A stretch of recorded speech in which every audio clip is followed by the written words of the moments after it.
Yang itu dipanggil lah. Nembuk satu mana pun. Iya. Oh iya, ngatur lah. Ngatur nak dengar. Oh.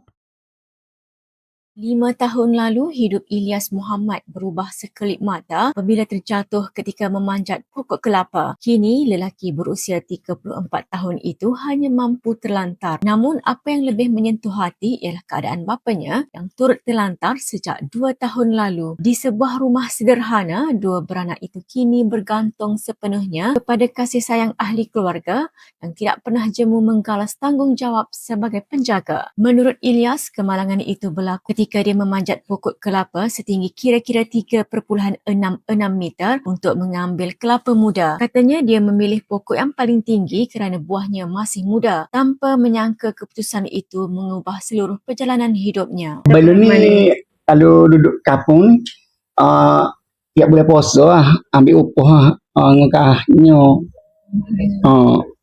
Mungkin pagi nukeng ayah. Buat rumah ayah dia alip teh.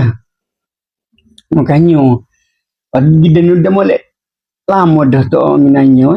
Duduk tepi rumah saya tu, banyak-banyak pokok tinggi sekali tu, pokok muda.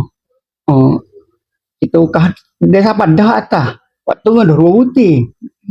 Kita pergi jejak lepoh kaki ni, jejak lepoh huruf. Jatuh sahanya dua putih.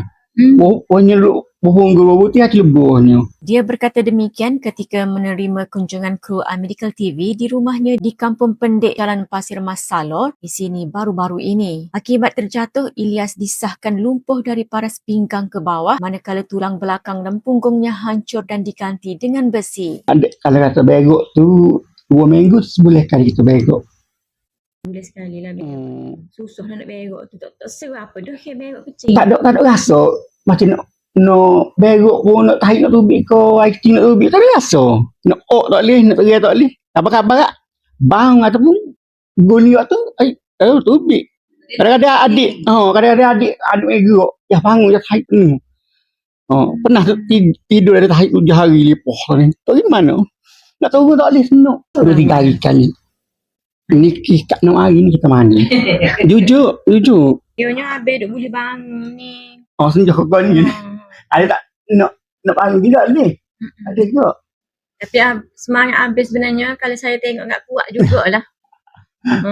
Sebab boleh bangun, usaha bangun tu. Lebih memilukan, ujian keluarga itu tidak terhenti di situ. Ibunya meninggal dunia akibat penyakit sawan kira-kira 11 tahun lalu. Manakala bapanya, Muhammad Jusuh 67 pula, mengalami nasib hampir sama apabila terjatuh dari bumbung ketika bekerja sebagai tukang rumah 2 tahun lalu. Akibat kejadian itu, pihak hospital melakukan pembedahan tempurung kepala Muhammad. Sejak kejadian itu, Muhammad turut terlantar dan memerlukan penjagaan sepanjang masa. Menurut anak bongsu keluarga itu, Siti Nazihah 27, bapanya tidak boleh ditinggalkan bersendirian kerana sering mengalami masalah ingatan. Duk giling Abe tu. Kalau Abe belum dia kerja. Tapi saya tak ada sore nak semaya mandi ke apa. Tak boleh nak tinggal ya. Kenapa tak ditinggal? Tak, ya memang tak boleh tinggal. Kalau tinggal tak rusing takut ya buka pagar ya tu. Takut jatuh ke apa sebab risiko ya tak ada pun lo. Lagi dapur saya sekat dengan kursi malah tu. Lepas tu saya mari tengok tu ya buka dah pagar. Nak turun sikit lagi. Saya tu lah. Dia sekat ya. Jadi memang 24 je lah. Dia tidur dalam ni lah ni? Memang tidur dalam ni. Saya tidur kat kaki ayuh kat atas kursi malah.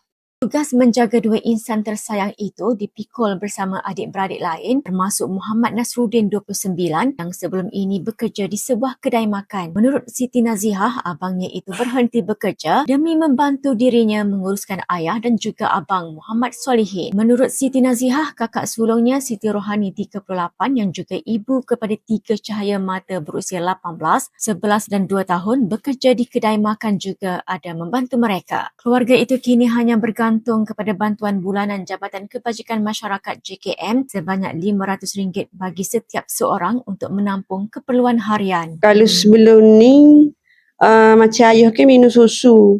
Memang kalau 500 JKM itu tak ni lah. Tak cukup lah. Kena ada bantuan lain juga.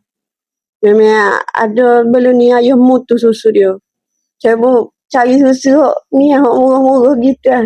Minum susu dah apa? Susu and sugar. Oh, and sugar.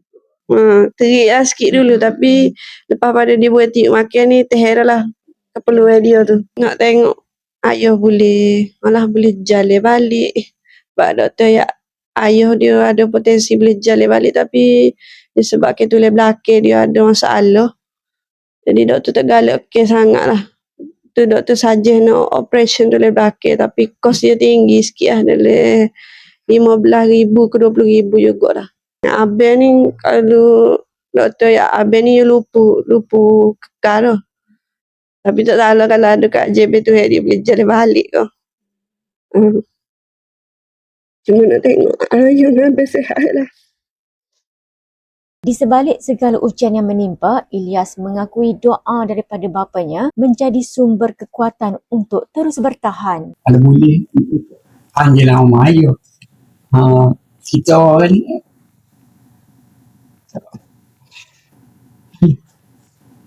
itu tak lalu selalu dari kita itu nak terada je ada nak terada lah dua amat tak ada ke mana pun ni